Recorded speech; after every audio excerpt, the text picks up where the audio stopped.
लग्न म्हणजे काय हो? लग्न म्हणजे नाविन्याची आस. लग्न म्हणजे नाविन्याची आस. जगच वाटायला लागतं खास. नव्हाळी नव तारुण्याची झळाळी जशी चमचम स्वस्त. मी तुमच्यापेक्षा वयाने अनुभवाने बरीच लहान आहे, तरी सुद्धा 20-21 वर्ष झाले योगायोग संस्था सुरू केलेली आहे. बरेच पालक येत असतात, बरेच विवाह इच्छु मित्रमैत्रिणींची भेट होत असते. 20 वर्षापूर्वी 2004 मध्ये जेव्हा आम्ही संस्था सुरू केली तेव्हा मला आठवतं, अगदी पहिलाच आम्ही कार्यक्रम घेतला होता मुंडले सभागृहामध्ये, रोटरी क्लबच्या हॉलमध्ये. आणि मला सांगायला अतिशय आनंद होतो, म्हणजे आज एक प्रयोग म्हणून आम्ही हा पूर्व नागपुरामध्ये कार्यक्रम आयोजित केलेला आहे की बऱ्याच जणांना असं वाटतं की सगळं काही मुलापलीकडेच. मग असं नाही. चला एक कार्यक्रम आपण इकडे पण घेऊन बघूया कसे लोक येत आहेत. पण आज बऱ्याच जणांकडे तुळशीचा विवाह आहे आणि असतात बऱ्याच जणांची कारणं, तर आपण घेऊया. तर 2004 मध्ये आम्ही जेव्हा पहिलं स्नेह संमेलन घेतलं होतं तेव्हा अतिशयोक्ती नाही, एकाच दिवशी तब्बल 104 विवाह इच्छुकांनी आमच्याकडे नोंदणी केलेली आहे. 104. आणि त्याच दिवशी आम्ही 3 लग्न सुद्धा त्या संमेलनामध्ये जोडलेली आहेत. आणि त्या संमेलनामध्ये देवेंद्रजी फडणवीस आले होते. खुद्द देवेंद्रजींच्या आईने त्यांचं नाव आमच्याकडे रजिस्टर केलं होतं त्यावेळेस. आणि त्यावेळेस वेबसाईट नव्हती, ऍप नव्हता. देवेंद्रजींच्या आई आमच्याकडे फाईल्स बघायला यायच्या आणि मग त्यांना खूप कौतुक वाटायचं, कारण तेव्हा मी आणि रुपाली दोघी म्हणजे लहान होतो वयाने. तर त्यांना फार कौतुक वाटायचं आणि त्यांनी म्हटलं की गौरी, रुपाली, तुम्ही आता हे ऑनलाईन आणा, इतकं चांगलं काम करताय. आणि पहा, लग्न म्हटलं की प्रामुख्याने नाही म्हटलं तरी जात ही प्राधान्य क्रमांकावर येतेच. सर्वप्रथम जात माणसाची बघितल्याच जाते, अरेंज मॅरेज मध्ये तरी. आणि ईश्वर कृपेने अरेंज मॅरेज कडे अजूनही आश्वस्त नजरेनं बघितल्या जातं, जेवढा लव्ह मॅरेजला सपोर्ट मिळत नाही कुटुंबाचा. तर हे अरेंज मॅरेजचं कार्य आम्ही घेतलेलं आहे.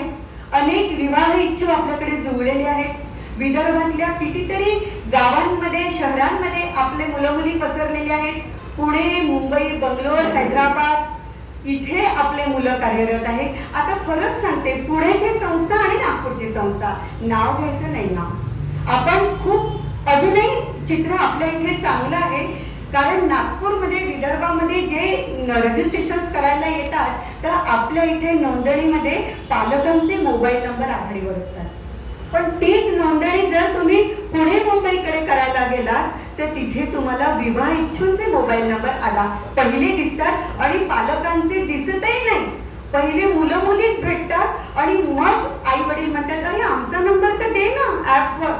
ते म्हणतात, गरज नाही, आमचं भेटणं होऊन जाऊ दे, जेव्हा फायनल होईल तेव्हा आम्ही तुम्हाला कळवू. दुर्दैवाने हे चित्र तिकडे आहे आणि सुदैवाने आपल्या इथे पालक आघाडीवर आहे. आपले मुलं मुली आपल्या पालकांना मान देत आहे. आपल्या पालकांसाठी टाळ्या वाजल्या पाहिजे. भलेही आकडा कमी असला तरी आपल्या या टाळ्या आपल्या विदर्भातल्या पालकांपर्यंत पोहोचल्याच पाहिजे. ते हे चित्र आपल्या विदर्भातल्या पालकांसाठी आहे. सध्या नोकरी, अर्थार्जन, शिक्षणासाठी बरेच मुलं मुली बाहेर आहेत. तर पालक या नात्याने आपली भूमिका काय आहे? समजा नागपूरमध्ये सगळे कॉलेजेस चांगले आहेत, जॉब चांगले आहेत, तर कारण नसताना जर त्या आपल्या विवाहाची मुला मुलींची प्रगती जर आपल्या शहरातच उत्तम होणार असेल तर नम्र विनंती आहे की उगाच नका पाठवू त्या ट्रम्पच्या चरणांशी. राहू द्या ना, आपले मुलं मुली आपल्याकडे राहू द्या. 4-2 महिन्यासाठी, 6 महिन्यासाठी, प्रोजेक्टसाठी बाहेर गेलेले ठीक आहे, पण पैसा कमवण्यासाठी, कारण तुम्हालाही माहिती आहे कुटुंब ओस पडायला लागलेले आहेत. मुलं मुली बाहेर गेल्यामुळे करमत नाही आई वडिलांना. पैसा भरपूर आहे आणि खरी दिवाळी केव्हाच साजरी होईल सृजना हो, जेव्हा कुटुंबातले मेंबर जास्तीत जास्त एकत्र राहतील. तिथे जन्मणाऱ्या बाळांचा आकडा राहील, जे कुटुंब वृद्धिंगत होईल, तिथे खरी कुटुंब संस्थेची दिवाळी होईल. आणि ही दिवाळी साजरी करण्यासाठी आज आपण या तुलसी विवाहाचा मुहूर्त शोधला आहे की पहिले लग्न